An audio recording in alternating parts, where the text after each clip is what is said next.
భట్రాజు కార్పొరేషన్కి అధ్యక్షులుగా ప్రమాణ స్వీకారం చేస్తా ఉన్నారో వెంకటేశ్వరరాజు గారికి ఆయనకి మా అందరి తరఫున కూడా అభినందనలు తెలియజేసుకుంటా ఉన్నాం.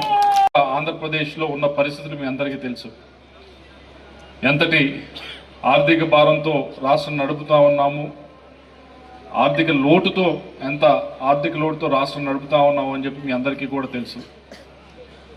ఇంత ఎక్స్పీరియన్స్ ఉంది కాబట్టే చంద్రబాబు నాయుడు గారు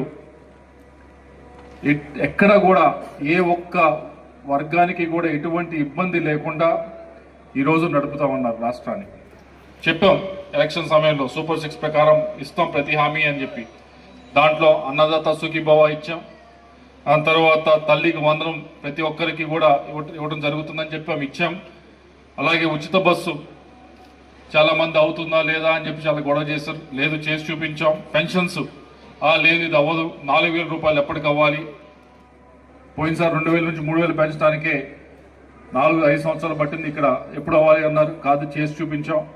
అలాగే దీపం పథకం 3 ఉచిత ఏదైతే సిలిండర్ ఉన్నాయో అవి కూడా ఇవ్వడం జరిగింది. అందరికి కూడా అందుతూ ఉన్నాయి. ఇవన్నీ ఏదో ఊరినే చెప్పేవి కాదు, ఇవన్నీ కూడా మీరు కూడా చూస్తూ ఉన్నారు కాబట్టి నేను చెప్తా ఉన్నా. మీరు కూడా ఎక్స్పీరియన్స్ చేస్తూ ఉన్నారు, మీరు కూడా దీని లాభం పొందుతున్నారు కాబట్టి ఇవన్నీ కూడా ఈరోజు ఇంత ఆర్థిక లోటు ఉన్నా కానీ నడుస్తూ ఉంది అంటే ఎక్కడ ఏ వర్గానికి కూడా ఎటువంటి ఇబ్బంది లేకుండా కూడా. అలాగే ఇవన్నీ చేస్తూ మరొక వైపు చాలా మందికి ఉన్న ఆశ ఏమిటి అంటే మేము చదువుకున్నాము, మాకు ఉద్యోగాలు రావాలి అనేది. దాన్ని కూడా పూరిస్తూ ఒకటి డిఎస్సి, మెగా డిఎస్సి ఎప్పుడూ చేయని విధంగా నిర్వహించడం జరిగింది. దాదాపు 16,000 మందికి మెగా డిఎస్సి ద్వారా ఉద్యోగాలు కూడా ఇవ్వడం జరిగింది. ఈ రాష్ట్రంలో జరిగింది. మన పిల్లలు చదివించారు, చాలా మంది తల్లిదండ్రులు కష్టపడి చదివించారు, వాళ్ళకి ఉద్యోగాలు ఇవ్వాలి అని చెప్పి ఇవ్వడం కూడా జరిగింది.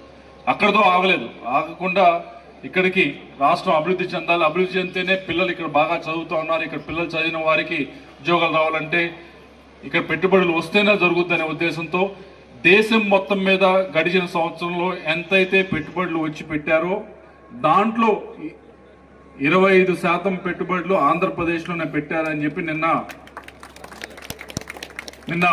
ఏదైతే నీతి ఆయోగ్ ఉందో వారు కూడా చెప్పడం జరిగింది. 25% అంటే 100 రూపాయలు భారతదేశంలో ఇన్వెస్ట్ చేస్తే 25 రూపాయలు ఆంధ్రప్రదేశ్లోనే వచ్చి చేశారు. చేయటం అనేది అంత సులువైన పని కాదు. ఎందుకంటే చాలా మందికి చాలా అపోహలు ఉన్నాయి.